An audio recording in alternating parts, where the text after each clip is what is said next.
I'm a former visa officer, and in today's video, I have good news and bad news for students and exchange visitors. In today's video, I'll recap what has been happening with F, M, and J visas and what you should be doing if you want to qualify for a student or exchange visitor visa for the fall or even deferred admission.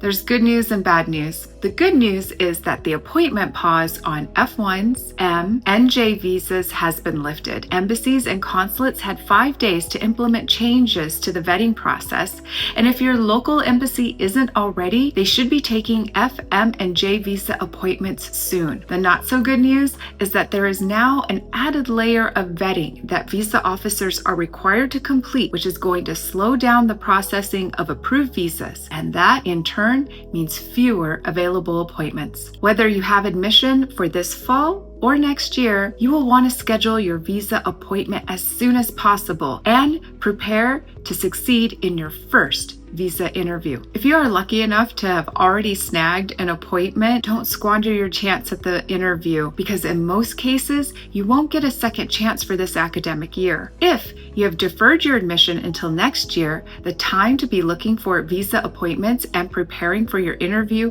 is now. Remember, you can apply for your visa up to 1 year before your program start date. Once you have your visa appointment, the thing to know is that the new vetting requirement involves reviewing the online presence and social media of anyone who qualifies for a student or exchange visa. What this means is that if you are a student and the visa officer wants to issue you a visa, they will first have to do a thorough review of your online footprint. Students will need to set all their social media accounts to public, and a lack of social media profile or efforts to hide your social media will be seen as a red flag. Remember though, the requirements for the visa have not fundamentally changed. You will have to demonstrate that your trip to the US is credibly to join an academic or exchange program, that you will return to your home country, and that this all makes sense for somebody who intends to do what they say they're going to do. Don't let the social media buzz distract you. You still have to qualify for the visa